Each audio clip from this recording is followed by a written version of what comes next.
ഇന്ന് നമുക്ക് വളരെ പെട്ടെന്ന് ഉണ്ടാക്കാൻ പറ്റുന്ന ഒരു കസ്റ്റാർഡ് കേക്കിൻ്റെ റെസിപ്പി നോക്കാം. വളരെ ഈസിയാണ്. ഇതിന് മുട്ടയുടെയോ ഓവണിൻ്റെയോ ബീറ്ററോ ഒന്നും ആവശ്യമില്ല. വളരെ പെട്ടെന്ന് ഉണ്ടാക്കുക.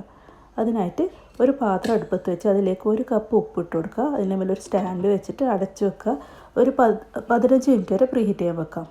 ഇനി ഒരു അരിപ്പയിലേക്ക് 1 കപ്പ് മൈദ, ഒരു 2 ടേബിൾ സ്പൂൺ കസ്റ്റാർഡ് പൗഡർ, അതുപോലെ 1 ടീസ്പൂൺ ബേക്കിംഗ് പൗഡർ, ഒരു 2 നുള്ളുപ്പ് അതുകൂടി ഇട്ട് നല്ലതുപോലെ ഒന്ന് അരിച്ചെടുക്കാം.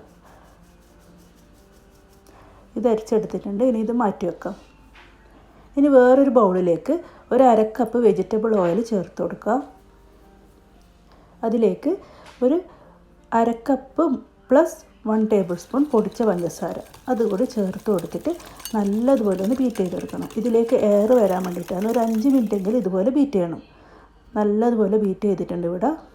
ഇനി ഇതിലേക്ക് ഒരു 1/4 കപ്പ് പാൽ ചേർത്ത് കൊടുക്കാം. നമുക്ക് 1 കപ്പ് പാലാണ് വേണ്ടത്. അതിൽ നിന്ന് 1/4 കപ്പ് ആദ്യം ചേർത്ത് കൊടുക്കുക. എന്നിട്ട് നന്നായിട്ട് മിക്സ് ചെയ്യാം. നമ്മൾ മാറ്റി വെച്ച മൈദയുടെ പകുതി ഇതിലേക്ക് ഇട്ട് കൊടുക്കുക.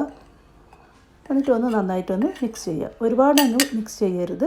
ആ മൈദ ഇതിലേക്ക് ജസ്റ്റ് ഒന്ന് മിക്സ് ആകുന്നവരെ ഒന്ന് മിക്സ് ചെയ്തെടുക്കുക. അങ്ങനെ ഇതിവിടെ മിക്സ് ആയിട്ടുണ്ട്. ഇനി നമ്മൾ മാറ്റി വെച്ച പാലിൽ നിന്നും 1/4 കപ്പ് കൂടി ഇതിലേക്ക് ചേർത്ത് കൊടുക്കുക. എന്നിട്ടൊന്ന് ഇതുപോലെ മിക്സ് ചെയ്യുക. ഇനി ബാക്കിയുള്ള മൈദ മൊത്തം ഇതിലേക്ക് ഇട്ട് കൊടുക്കുക. എന്നിട്ട് മെല്ലെ ഒന്ന് മൈദ ഇതിലേക്ക് മിക്സ് ആകുന്നവരെ മിക്സ് ചെയ്ത് കൊടുക്കുക. ബാക്കിയുള്ള പാല് ഫുള്ള് ഇതിലേക്ക് ചേർത്ത് കൊടുത്തിട്ട് ഒന്ന് മിക്സ് ചെയ്തെടുക്കുക. നമ്മളിതിൽ വനില എസൻസ് ഒന്നും ചേർത്ത് കൊടുക്കുന്നില്ല. കാരണം കസ്റ്റാർഡ് പൗഡർ ചേർത്ത് കൊടുക്കുന്നതുകൊണ്ട് നല്ലൊരു ഫ്ലേവർ തന്നെയാണ് ഇത് കിട്ടുന്നത്.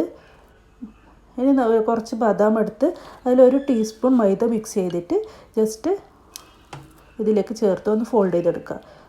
മൈദ മിക്സ് ചെയ്യുന്നത് നമ്മൾ ബദാം ഇട്ട് കൊടുക്കുമ്പോൾ അത് താഴേക്ക് പോവാതിരിക്കാൻ വേണ്ടിയാണ്. 1 ടീസ്പൂൺ മൈദ ചേർത്ത് കൊടുത്താൽ മതി.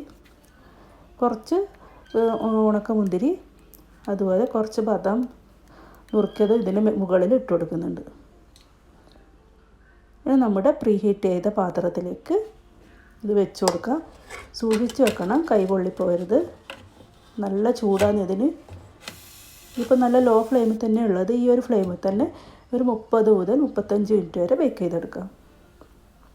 ഇടയ്ക്കൊന്ന് ചെക്ക് ചെയ്ത് നോക്കുക.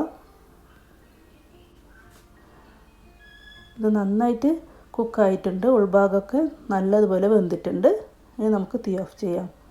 തണുത്ത് കഴിഞ്ഞാൽ നമുക്കൊരു പാത്രത്തിലേക്ക് മാറ്റിയിട്ട് സെർവ് ചെയ്യാം. നല്ല ടേസ്റ്റാണ്, അതുപോലെ നല്ല സോഫ്റ്റാണ്. എല്ലാവരും ഇതൊന്ന് ട്രൈ ചെയ്ത് നോക്കണം. വീഡിയോ ഇഷ്ടമായിട്ടുണ്ടെങ്കിൽ ലൈക്ക്, ഷെയർ, കമൻറ്റ്സ് ഒക്കെ ഒന്ന് ചെയ്യണേ. ഇനി അടുത്ത വീഡിയോ ആയിട്ട് വരുന്നവരെല്ലാവർക്കും താങ്ക് യു. അസ്സലാമു അലൈക്കും.